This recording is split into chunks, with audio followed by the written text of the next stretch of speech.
GamerCast Network.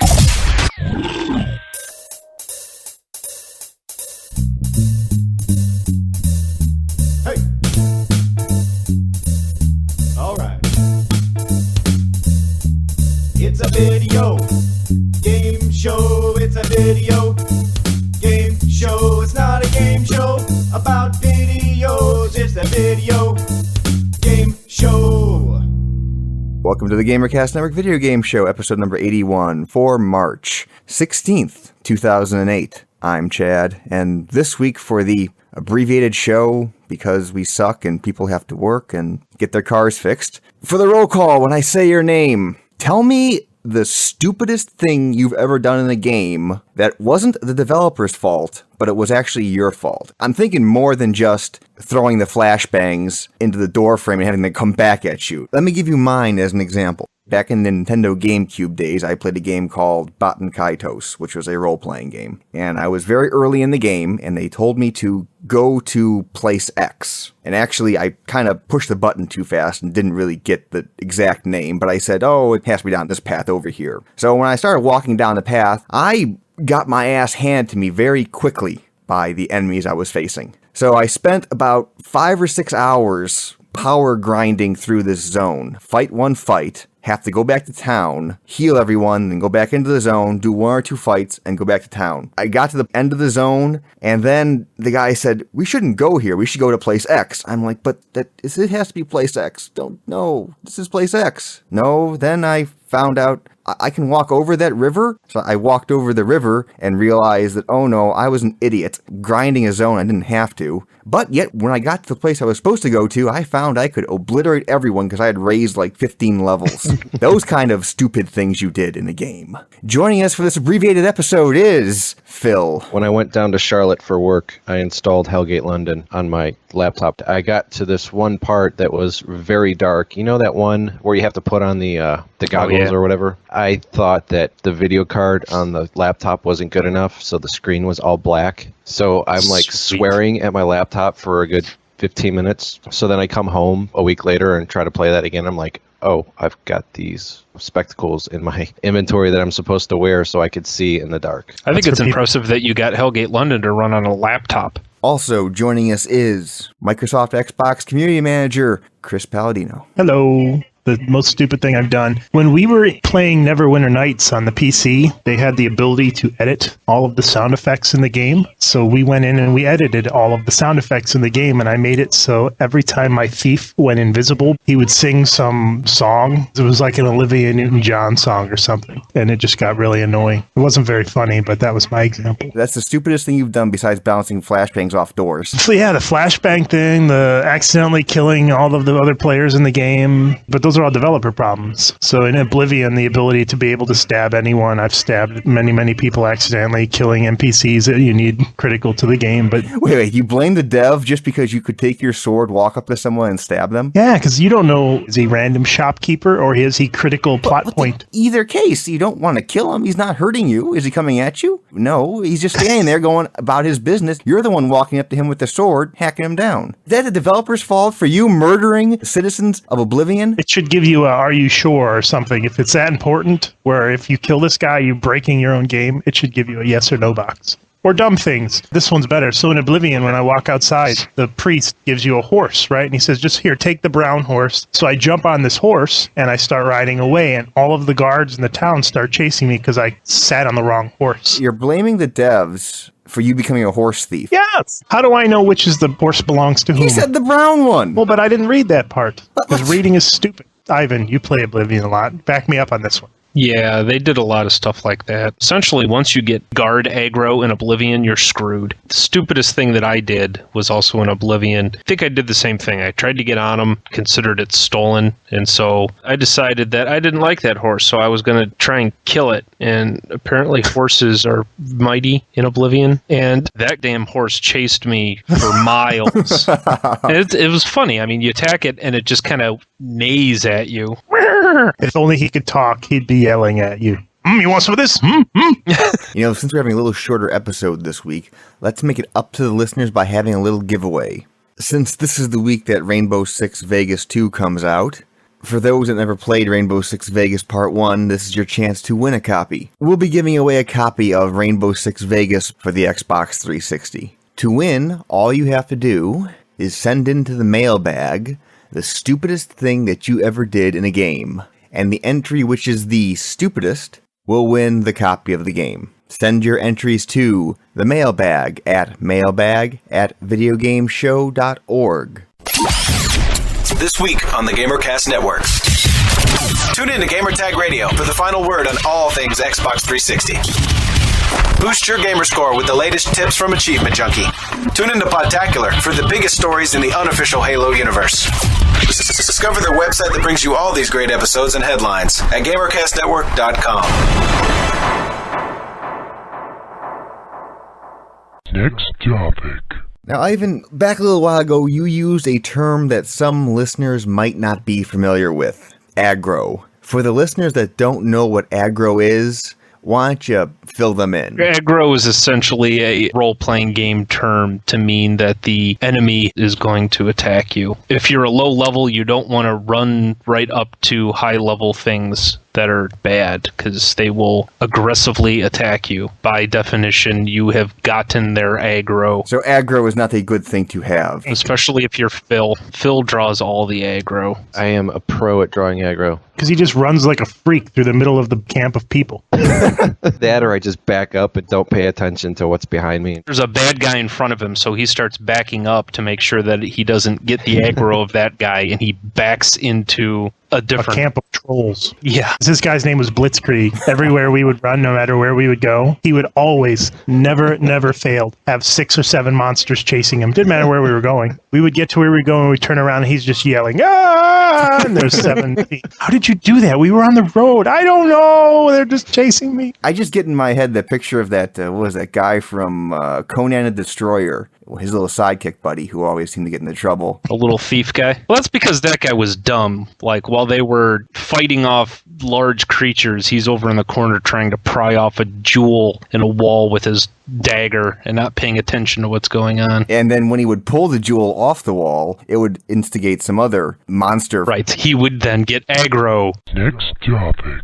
So you guys are into the heavy metal music. What do you think of this week's Rock Band downloadable pack, which is called the Earache Thrash Pack? Blinded by Fear, DOA, and Thrasher. Okay. I just don't understand, out of all the music you could have picked, why you picked this. So what kind of metal would you like to see on Rock Band? Metallica is a lot of fun to play. The Stupid All-American Rejects is one of my favorite songs to play. I went to Earache's website, so I'm looking here. Bolt Thrower, that's one of my favorite bands. Morbid Angel, they're decent. Napalm Death would be stupid to try and play. Okay, to be honest, I've never heard of half of these bands. Is that because I'm not into metal? If I was into metal, would I know Napalm Death? Yeah. So that's the thing, is who are they selling this pack to then? I mean, that's 80s thrash. Those guys, they still wear concert t-shirts and have long hair in the back. Is that the audience that owns a 360 and Rock Band? I guess the question is, how big is the real metal audience on the 360 with Rock Band? The Metallica pack, I would imagine that was one of the biggest selling packs. But are they true metal like Napalm Death? No, although, Ivan, wouldn't you consider Metallica more metal than a thrash band? Well, it's one of those things like,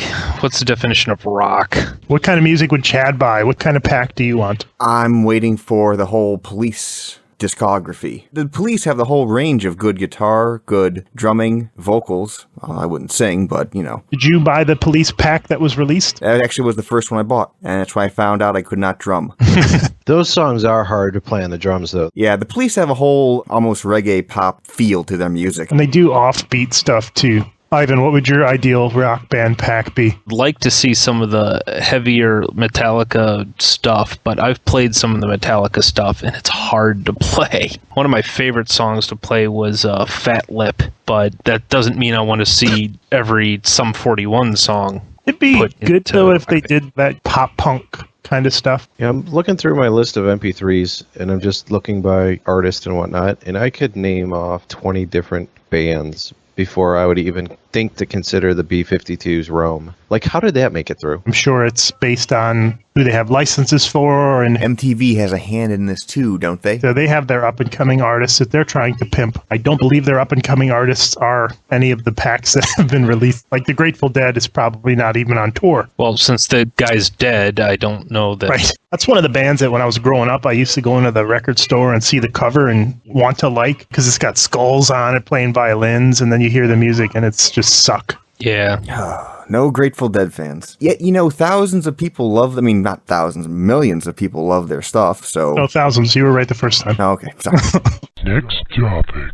Some of us here have played games besides Warcraft this week. I know Chris here played a little Audio Surf for the PC. Do you want to talk it up a little? So Audio Surf, you can either get it by going to audio-surf.com, or if you use Steam, you can buy it. I think it's like $10, and if you get it through Steam, it's worth it because you also get the Orange Box soundtrack. So yes, you get the ending song for Portal 2, which is the one everyone wants. It's not some sort of embedded thing. You could actually put this on like your iPod. It comes with MP3s. Put it on your MP3 player or your Zune. You got to get that in there. Right, like I said, you put this on like your iPod. It comes with like 3 or 4 techno-y dance songs, but the beauty of Audio Surf is any song you have on your computer, including MP3s and WAV files, and you just load those up and you can play this rhythm game, which is pretend that your song, the WAV file, so this maybe get a little geeky, your music goes, and the tempo of your music and the beats of your music and the speed of the music all translates into like a freeway that your little man is driving on. As the beats play, so let's take a song with some drums. As the drums play, there'll be blocks along with the drums. You use either your mouse or the keyboard. I suggest the mouse, and you move back and forth to collect and dodge different colored blocks. And the beauty of it is because I like music that no one else does, I can load up death metal songs and I can play Audio Surf with Cannibal Corpse or Obituary or Bolt Thrower or somebody heavy like that. And it's a lot of fun. And for $10 and you get a soundtrack, I recommend everyone go to audio-surf.com. There's a demo you can try out. Real quick, I wanted to throw in some impressions of the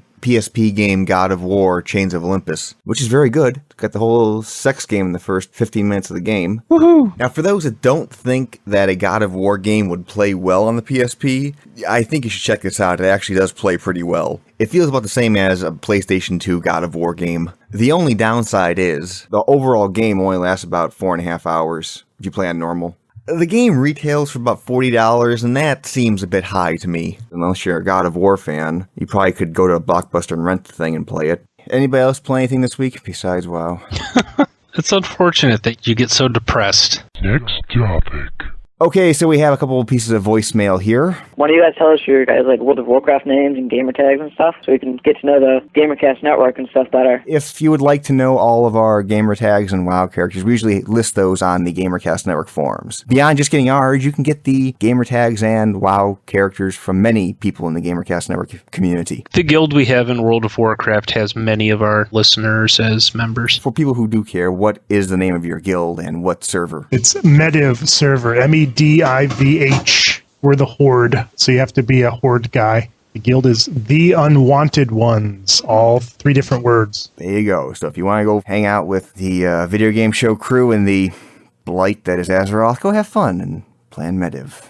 Not going to play with me because I don't like World of Warcraft. Sorry. You're missing it, dude. It's fun. I know, but it's just... I know that if I would play it, it would take over probably. If it took over, who would edit the show? Who would run the site? No show, no site. That's just no good all around. Another guy here who's asking about Stargate Worlds. For those here that don't know, Stargate Worlds is an upcoming MMO that's based on the TV show, obviously Stargate. And it's going to be more of an action-oriented MMO, kind of. The combat's more tactical. You have to use cover. So is it going to be like the TV shows and the movies, and the instances would be like jumping into a Stargate? That sounds like a pretty neat idea. Definitely something different. It is different. Okay, first off, his question was... Hello to everyone at the Video Game Show podcast. My name is Mark from Omaha, and I was calling in about a question relating to talking about WoW last week on the show, and how so far no other MMO has been able to come up with a successful combination of gameplay and cash to take on World of Warcraft. And I was wondering if you guys had heard at all about Stargate Worlds. The show it's based on has been running now for over 10 years if you count the original show and the spin-offs. And I was wondering if you guys thought that maybe a show that's been running for 10 years has garnered a large enough audience to at least take on World of Warcraft. No. Nothing can. If something can, it's not because it's been around for 10 plus years. Star Wars has been around for 30 plus years, and it didn't manage to take over World of Warcraft. The devs who are behind Stargate Worlds, I don't think they're trying to compete with WoW, because even they are saying that, we're not going for that type of gameplay. Okay, so WoW is a huge beast that eats other MMOs up that try and be like it. So if another game comes out that has different gameplay, such as Stargate Worlds, how successful will they be in a market that has WoW? Say Stargate Worlds costs $15 a month. Are people going to spend $30 a month to play WoW and play Stargate? Not many people are going to be willing to pay for 2+ MMOs because of time and cost, and especially the kids aren't going to be able to. It doesn't even matter if you're an MMO that is nothing like World of Warcraft. You still have to compete for people's time and money as well. I think you're looking at it the wrong way if you're trying to compete with WoW, like the Conan thing where it's just a different version. You're probably going to fail. But I think you're also going to fail if you're a company looking to not take over WoW, but say, well, look, you can play both. Okay, then, so should the target for the developers out there be the players that aren't playing World of Warcraft? So people like you who are willing to play an MMO, but WoW doesn't necessarily appeal to them. And actually, I think I found an MMO I'm going to like. It's not out yet. It's coming out this fall. There's an MMO called Jumpgate Evolution coming out, and it's a sci-fi spaceship MMO. There is Eve, but Eve plays like WoW almost. Jumpgate's, you're actually flying like Wing Commander. Does Wing Commander play like an X-Wing TIE Fighter type of game? That's exactly what it is. I actually read some gameplay impressions from a website called Massively, and they were saying that they were huge WoW fans, and they really hated Jumpgate because of the gameplay. It was disorientating. While they were playing it, they kind of felt queasy. Whereas when I was reading the impressions of the game, I said this is going to be a lot like Wing Commander, and I'm really going to love this. Okay, last thing here. We actually had another wrong number this week. Sweet. Yes, I'm here in Lansing, Michigan. All I'm hearing on the Game Show Network over here are these selling commercials. What in hell happened? I mean, if I want to buy makeup, I want to buy exercise equipment, whatever. What the heck happened? Do not exist anymore. All you have are these commercials on there for selling stuff. Please just let me know so I can delete it off my TV. So I don't even scan through it because I don't do commercials. Bye. What did she say? Ecstasy? I think she confuses with the Game Show Network, the one that shows like Match Game and Jeopardy. To answer her question, though, there aren't any commercials. Those are new game shows. We're just testing them out to see if the audience likes them. And so far, the response has been pretty positive. So I'm sorry, ma'am. You'll just have to bear with us. Next topic. Mailbag. Mailbag. Piece of mail from Eric. First off, I'd like to say thank you for a great podcast. You guys are a bunch of goofballs, and thank you for that. Is that a compliment? I don't know. We'll go with it. My question is about the puzzle adventure genre. Growing up, I enjoyed games like Journeyman Project and the Myst series. I love the way they generated live footage with animation. I understand that all the money for game development is funneled to the latest and greatest trends in gaming, and puzzle adventure games don't seem to be in. Why do you think the genre is dying? Thanks, and keep up the good work. I mean, Myst, way back when, was really, really nice graphics, and oh my gosh, that's almost photorealistic. Now, graphics don't need to stay still to look pretty. They can look pretty and move. And for me, I've always found that if I get stuck in a point-and-click game, which I might start by saying I really dislike those games, I just start in the upper left corner and I go click, click, click, click, click while moving my mouse to the right. So it's not fun. There's similar games. We talked about Professor Layton game for the DS, which is not exactly like Myst, but it is definitely a puzzle adventure game. And I do know that on the PC, there are a number of adventure games still out there by Dreamcatcher. There still are puzzle adventure games. I just don't know if we'll ever see another one like Myst or Journeyman. Actually, no, Myst is coming out to the DS. They have a version coming out in a couple weeks. Next piece of mail here. Last week, we said that wouldn't a World of Sims game be popular? Someone wrote in actually reminding us that there actually was a World of Sims game. There was Sims Online. Let me read the email. Hey guys, was just listening to the show and wanted to share some insight into the world of Sims. Several years ago, the Sims franchise came out with a game titled The Sims Online, basically allowing you to play The Sims online with others. There was no real point to the game, and it became a pay version of Second Life, including online brothels. It was brought offline and is now being remade as a free MMO entitled EA Land. That's from Todd. I was yelling at my Zune when I heard the show last week because I was saying the same thing. Well, I looked it up actually, what The Sims Online was. Apparently, from an article way long ago, yeah, The Sims Online was The Sims Online, but it was nothing that made The Sims popular at all. Because I guess people in The Sims were using cheat codes to get all kinds of money to build their own houses. Well, in the online version, no, you couldn't do that. You had to actually earn money and build your house up that way. The big killer was you are just playing your sim. It wasn't like they would do things on their own. So that's kind of why it failed. Yeah, it sounds like no good. But yeah, it'd be like playing Guitar Hero multiplayer where you're the red note. The only other one here, we have a gold farming service that wants to buy advertising on our website. Oh, no. They pay you in in-game gold? If they pay an in-game gold, hey guys, you guys play World of Warcraft. We could probably work something up with these people. I already have a level 70 gold farmer. His name is Paco. Phil comes home and he's like, Paco, did you get me 50 gold yet? And he says, see.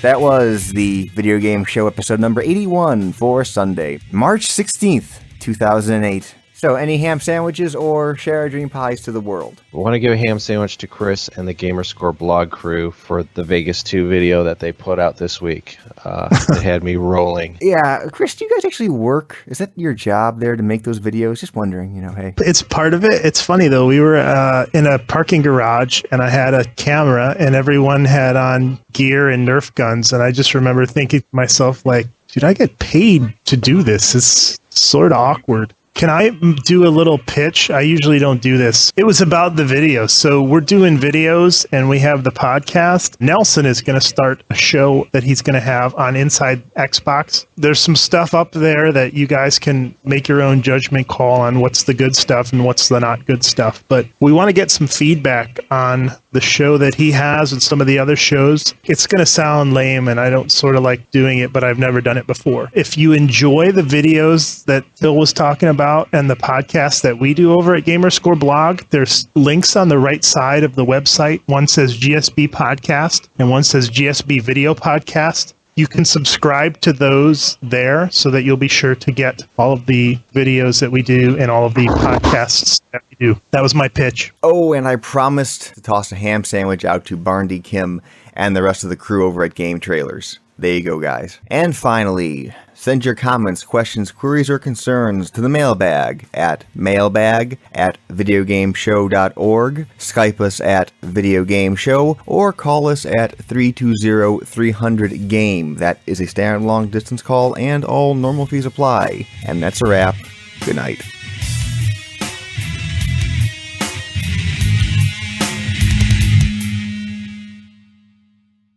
So there you go. That's going to be a very cut-down episode, by the way. Hope you guys realize that. It's bad when Keith and Bob aren't here, because we need at least one silly person. This is the group this week that is not the laugh track or the source of the laughter. I mean, we're the more serious ones. We're the intellectuals, although you wouldn't know it by today's conversation.